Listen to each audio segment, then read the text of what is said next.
Estamos no ar, então, com mais um Tendência Entrevista nesta sexta-feira, né? Olha só. E estamos aí alerta para as próximas horas, é laranja, mas não é alerta do Covid, não. É o alerta das próximas horas, é o alerta da meteorologia, né? A meteorologia está dizendo que para as próximas horas nós teremos muita chuva, olha só, teremos chuva, né? E aí, o agravamento do quadro meteorológico para a chuva será nas horas e nesta madrugada poderá chover até 80 milímetros aqui em Bé. A nossa convidada de hoje, aliás, aproveitando, você estava antes de apresentá-la, de anunciá-la, nós estávamos vendo aí a bela paisagem da travessia em Bé Tramandaí, uma beleza, né? E ele também, já as nuvens e as formações de nuvens, se pode ver, não é? Então a temperatura 14 com sensação térmica de 11 graus.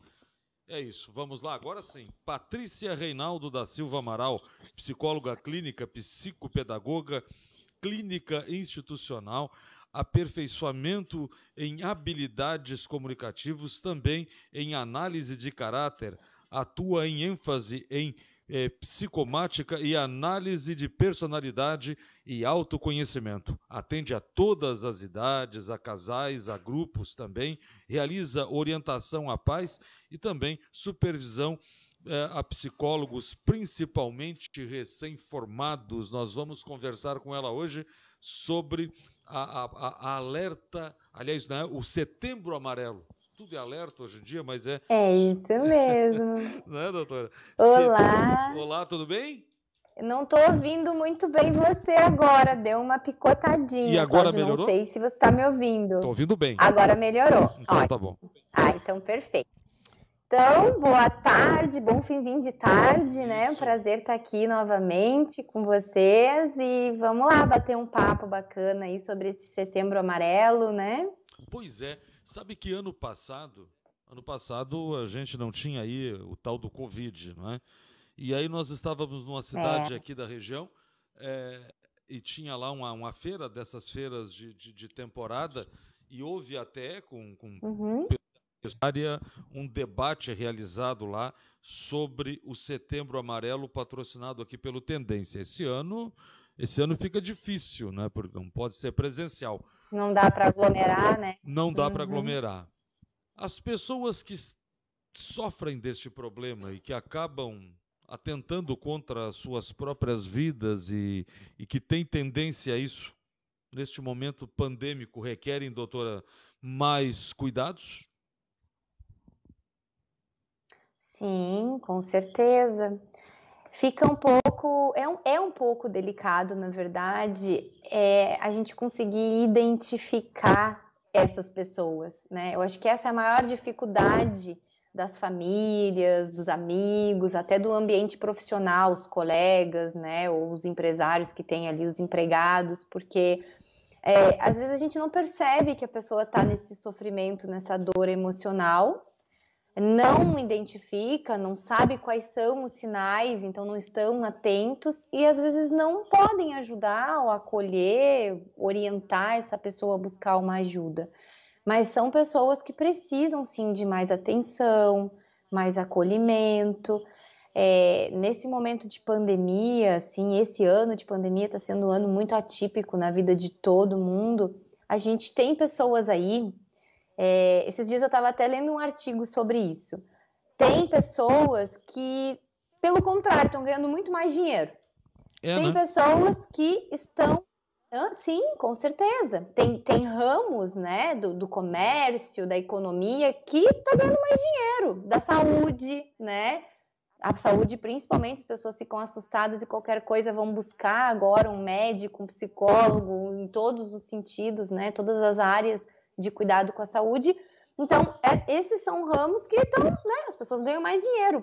Mas existem aqueles que não. Comércios fechando, lojas fechando, pessoas perdendo emprego. Grandes empresários que tinham um giro muito grande de dinheiro, não conseguindo dar conta e falindo. E essas são as pessoas que a gente tem que ficar atentos, né? Principalmente. A gente tem aí, é que não se pode divulgar muito, porque é uma questão muito delicada, né? As mídias não falam muito disso, mas a gente teve um número muito maior de casos de suicídio nesse ano, e principalmente de pessoas assim desse nível, que não conseguem dar conta dessa dor, desse sofrimento, da ruína, né, de não conseguir manter o padrão, muita gente, porque muita gente dependia dessas pessoas, empregados que têm famílias, a própria família, né, uma questão do ego também, né, como que eu estava aqui, de repente eu tô aqui, não consigo lidar com isso, só que as pessoas precisam ficar atentas, porque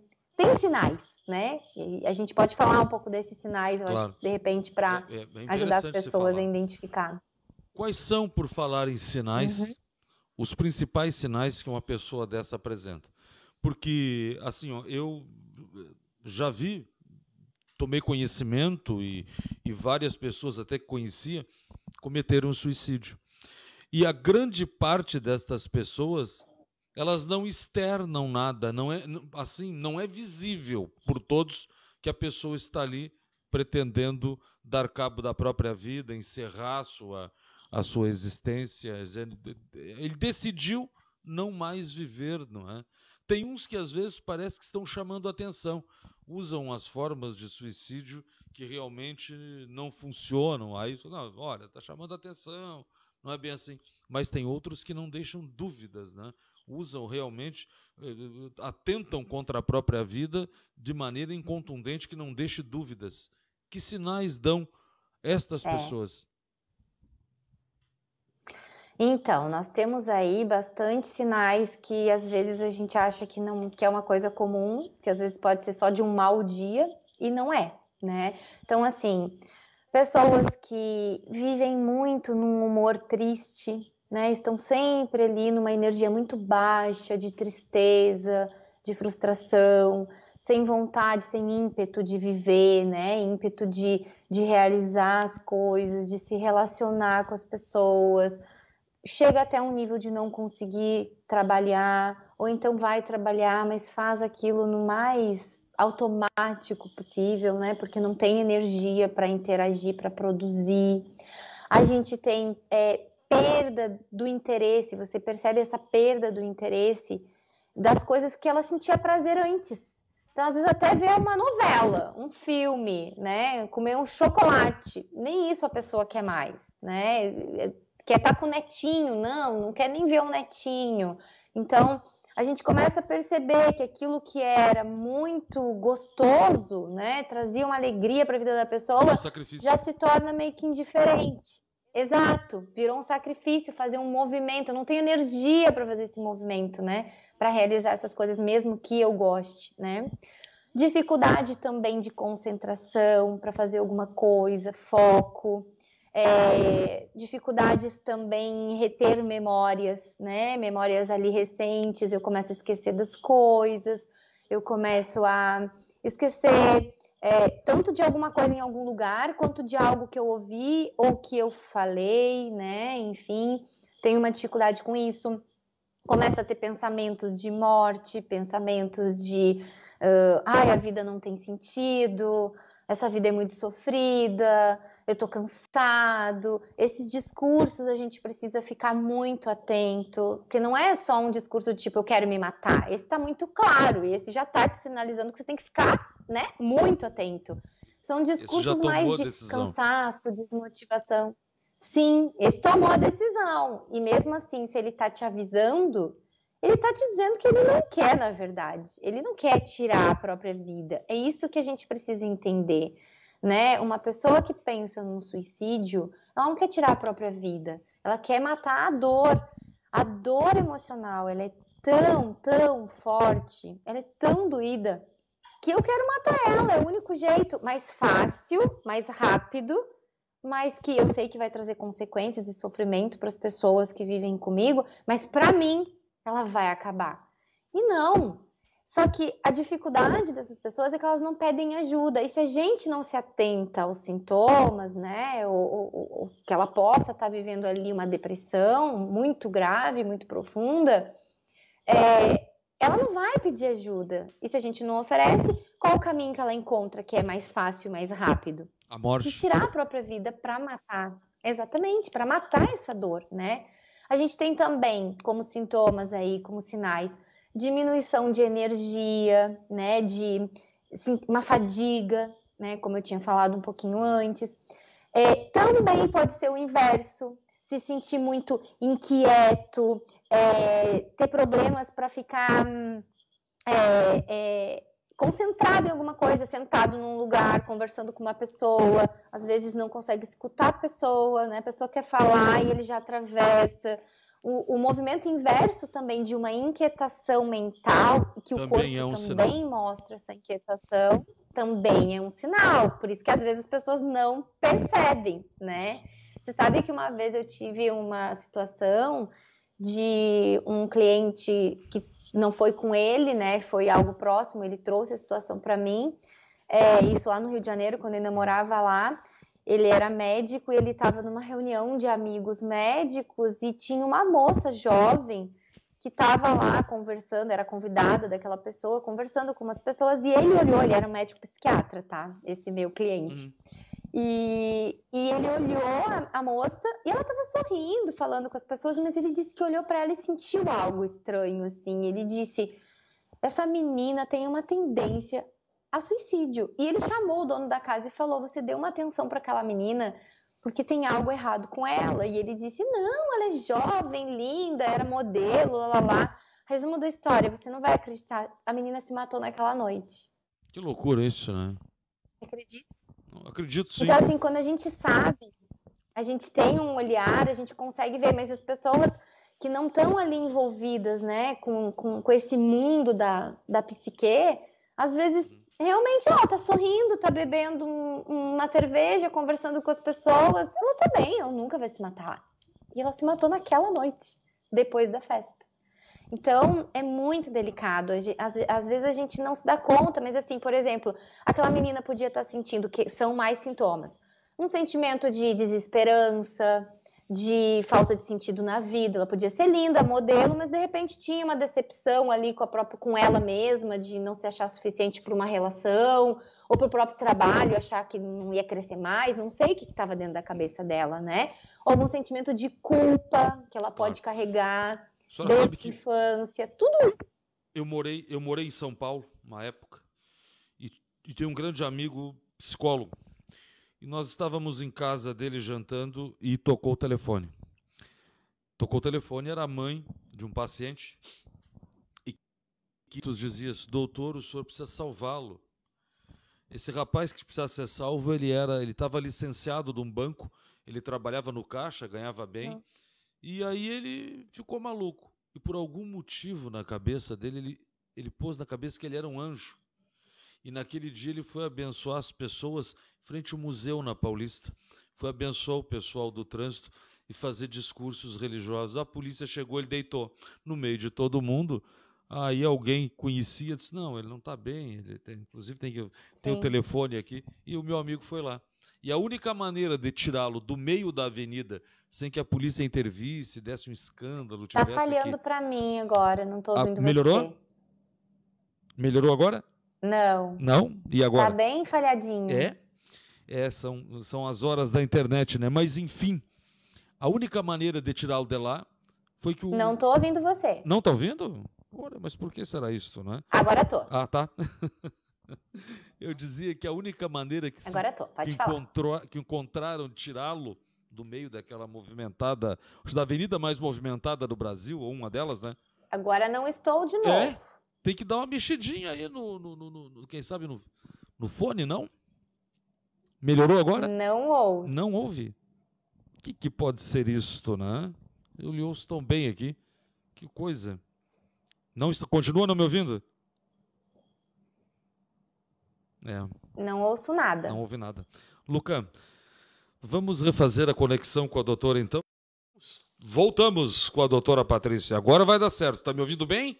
Agora tá, ótimo. Coisa boa. E é isso então. A pessoa, para ser retirada de lá, teve que o médico concordar. E esse rapaz passou por um tratamento longo e conseguiu, não cometer a loucura do suicídio. Se é que o suicídio que bom. é uma loucura, não é, doutor? Agora me diga, o Setembro Amarelo. Aqui na nossa região, no ano passado, estávamos num debate muito profundo com os altos índices de suicídio. Muitas dessas pessoas, claro, foram tratadas e a tempo não cometeram suicídio, estão aí, estão bem. Mas a pandemia também não está ajudando, não é? O tratamento... É um estímulo. O tratamento, geralmente, ele é químico ou ele é apenas um tratamento, digamos que, conversado, mais assistencial? Olha, Cláudio, na verdade é os dois, né? A gente precisa de um apoio aí, né? Quando a pessoa chega nesse ponto de ou tentar, ou às vezes nem tentar, mas estar sinalizando que está indo para esse caminho, mostrar um interesse, um pensamento, né? Uma ideia sobre, ela precisa estar sendo acompanhada, assim, tanto por um psiquiatra com medicação, né? Para baixar um pouco desses sintomas, anestesiar um pouquinho desses sintomas que trazem esse desconforto, essa angústia e fazem a pessoa pensar cada vez mais nessa ideia de morte, e também o psicológico para poder acessar quais são essas dores, essas feridas, o que é que essa pessoa precisa resolver, quais são os caminhos que ela pode resolver diferentes de tirar a própria vida. Então, é um trabalho mais multidisciplinar mesmo, né?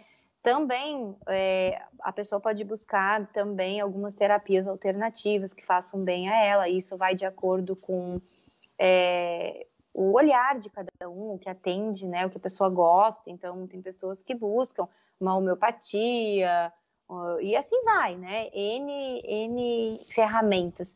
O que a gente precisa perceber, ficar atento, é que assim, nós temos as pessoas que não avisam e cometem um suicídio, né?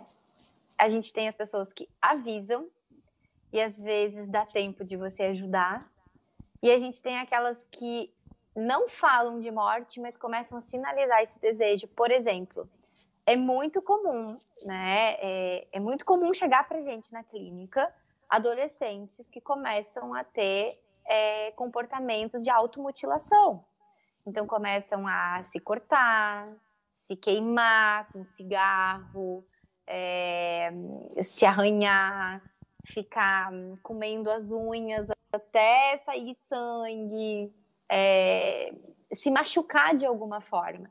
Isso já é também um indício, um sintoma muito importante de que existe ali um desejo, né? Então essas pessoas também precisam estar procurando ajuda, né? Os pais precisam estar atentos, porque tem também muito suicídio adolescente, viu? Não é só adulto, não. Isso que eu ia perguntar.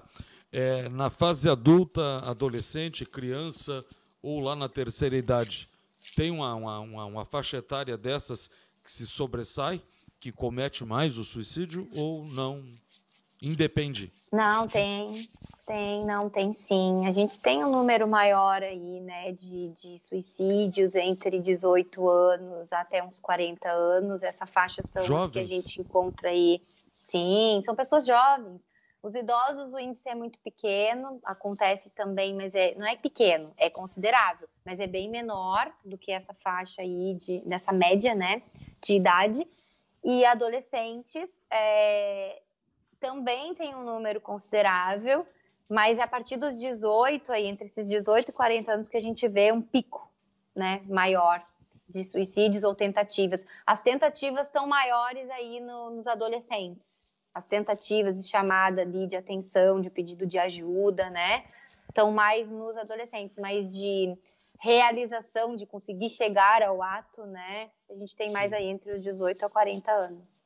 Alcoolismo e vício em outras drogas, como tantas outras que andam aí e que hoje os jovens têm acesso, né? A gente fala muito da cocaína, e só que a cocaína daqui a pouco está virando uma droga demodê, porque apareceram tantas outras e tão mais letais, não que a coca não seja, mas né, e tão mais letais do que ela, como estas sintéticas que andam aí, que fazem misérias e que são vendidas em festivais musicais, enfim. Elas também são um agravante, elas mexem com o sistema nervoso da pessoa a ponto de também contribuir na questão do suicídio? Com certeza, com certeza. Aí a gente vê perfis, né? Existem Sim. perfis diferentes. Tem um perfil que usa a droga, seja ela lícita ou ilícita, como uma forma de fuga da dor. Não para ser um estímulo de coragem para se matar, mas só para fugir da dor, né? É um anestésico para a dor. E tem aquele outro perfil que usa a droga para criar a coragem de tirar a vida ou fazer uma tentativa. Então, com certeza a droga é um agravante, sim, e é uma ferramenta que geralmente as pessoas acabam utilizando. Então, por exemplo, tentativas de suicídio com medicações. Pessoas que vão lá e tomam tudo que é medicação que tem em casa para poder ter ali uma intoxicação e vai morrer, né? Se não chegar alguém a tempo para levar para o hospital fazer uma lavagem estomacal, provavelmente aquela medicação entrou no sangue e existe o risco de morrer. Então, e quem usa uma droga mesmo, assim, uma overdose, por exemplo, né? Muita cocaína, crack, ou o que for. Tem-se relatos de pessoas, principalmente usuários da cocaína, que passado o efeito revés, né, o rebote daquilo, não é? É que a pessoa fica imensamente triste, fica extremamente sensível, e aí tem dificuldade para dormir e tal. Isso numa pessoa com tendência suicida é uma mão na roda para o suicídio. Exato, exatamente. Porque a droga, ela faz o efeito inverso. Muitas pessoas que têm uma personalidade, por exemplo, mais tímida, mais embotada, né, mais reclusa, fica o cara mais simpático do mundo. Às vezes descobre a droga como uma outra personalidade, fica agitado, fica comunicativo, né, consegue interagir, fica criativo. E aí acha que aquilo é bom, mas não, tá tirando a pessoa da essência dela, né? Então, quando ela percebe que aquela energia toda que a droga proporciona não é real e ela não consegue sentir aquilo o tempo todo de forma genuína, como sendo ela de fato, realmente ela faz contato com essa vida real, que na verdade é isso. Quando eu não estou no efeito da droga, eu olho a realidade, e a realidade eu não consigo dar conta, vem a depressão e pode vir as ideias de morte, sim, e pode vir, né, acontecer aí uma desgraça, né, uma fatalidade. Uma coisa pior, não é? Exato. Crianças, a gente que é pai, não é? Às vezes a gente fica de olho neles. Crianças com menos de 10 anos sofrem disso também? Existe este efeito nas crianças? Existe sim. Não é tão comum, né, quanto adolescentes e adultos jovens, mas existe casos sim de crianças que a gente não considera isso assim de uma forma tão consciente, né? As crianças, na verdade, elas são mais manipuladas às vezes, mais estimuladas. Não sei se você lembra aquela época que tinha aquele joguinho da baleia azul. Aquilo foi um problema seríssimo, né? Seríssimo. Envolveu aquilo ali era um forças convite policiais suicídio. do mundo inteiro. Sim, e crianças que vivem num ambiente familiar disfuncional, onde existe muito conflito e essa criança absorve isso e sente essa dor, esse sofrimento, um jogo desse é uma maravilha. É um convite, exato. É um convite. Né? É a saída daquilo, não é? Então, e os pais precisam ficar muito atentos, sim. É claro que a criança precisa ter uma privacidade, mas os pais precisam supervisionar, checar, orientar tudo que a criança usa nas redes sociais ou na internet, porque é muito perigoso. A gente nunca sabe, a criança ela é fácil de ser manipulada, né? As escolas têm feito um bom trabalho nisso, tanto as escolas estatais quanto as particulares. Eles têm conseguido identificar, ou em algumas vezes, em alguns casos, até tratar ou começar um tratamento ante isso? Olha, a partir da minha experiência, né, de crianças, adolescentes, jovens que eu atendo, que eu tive contato com escolas, sim, eu vejo as escolas muito atentas, os professores atentos, né? Eles chamam os pais, eles encaminham para um psicólogo, eles fazem palestras, né, de prevenção, de conhecimento, de tomada de consciência para os adultos, pais, e para as crianças, adolescentes também. As experiências que eu tive, sim, eu não sei te dizer no geral, em toda a rede de educação, porque eu não trabalho com psicologia escolar, né? Eu trabalho só com os casos que chegam para mim. Trabalho com infância, adolescência, mas não com as escolas em si. Então, eu não estou muito dentro desse mundo. Mas eu acredito que sim, porque eu vejo que eu já vi algumas reportagens, algumas notícias do próprio MEC produzindo material, convidando, né, a discussão, a troca sobre o assunto, porque os adolescentes, principalmente, eles têm uma tendência pela questão da busca da identificação, né, eles estão entrando nessa fase, né, ver o que faz sentido dentro da personalidade deles para se encaixar no mundo, né, na sociedade. Eles têm uma tendência a experimentar tudo, a entrar nesses modismos, né? Então, a escola está muito atenta a isso. Acredito que sim. Tudo bem, doutora Patrícia. Patrícia Reinaldo da Silva Amaral. Para quem quiser entrar em contato com a senhora para falar mais sobre tudo que falamos aqui hoje, com mais profundidade, ou até mesmo, né, para ter os seus serviços, afinal de contas, nesses dias as coisas não têm sido fáceis e as pessoas precisam, muitas delas, de ajuda. Os seus meios, o telefone, o Face, o Instagram, até o WhatsApp, para que as pessoas entrem em contato com a senhora. Claro, eu tenho um perfil no Instagram profissional, que está como psicóloga Patrícia Reinaldo. No Facebook também tem uma página profissional, que também está como psicóloga Patrícia Reinaldo. Também tem um canal no YouTube, que se chama Corpo Revelador, onde já tem muitos vídeos, já tem mais de 8.000 visualizações. É muito bacana, que eu trago um conteúdo ligado à psicossomática, né? As dores aí do nosso corpo físico, que refletem simbolicamente uma dor emocional, uma ferida emocional que a gente não percebe. Então, essas dores, essas doenças vêm nos trazer uma mensagem. Então, tem muita coisa bacana lá, convido vocês a conhecerem. E o meu telefone, o WhatsApp, é 981 40 58 23. Pode me mandar mensagem por ali, que eu mesma respondo, eu mesma organizo a minha agenda. Ótimo. E estou totalmente à disposição. Então tá, doutora. Até uma próxima. Um grande prazer tê-la recebido. E até a próxima. Até, querido. O prazer foi meu. Então tá bom. Até a próxima. Esta foi a Patrícia Reinaldo da Silva Amaral para falar, né, tudo que disse aí sobre o Setembro Amarelo, que é o mês de prevenção contra o... Voltamos.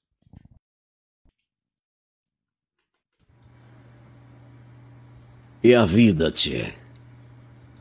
Pois a vida nunca nos deixou tão claro seu valor, bem mais precioso que todos possuímos. E a vida, tchê? Nunca correu tanto risco. Um toque, um espirro, um bom dia sem a máscara, a tal da máscara, pode significar não continuar, interromper sonhos, projetos de vida, amores, a existência. A vida, tchê, agora não depende só de mim ou de ti. A vida agora depende de todos nós, em todos os rincões do mundo. Usar a máscara, lavar as mãos, manter distância, tchê, significa manter a vida. É por isso que nós estamos aqui, com máscara e sem máscara, de mãos bem lavadas, para te dizer: tchê, não tire esta máscara, e se puder, fique em casa.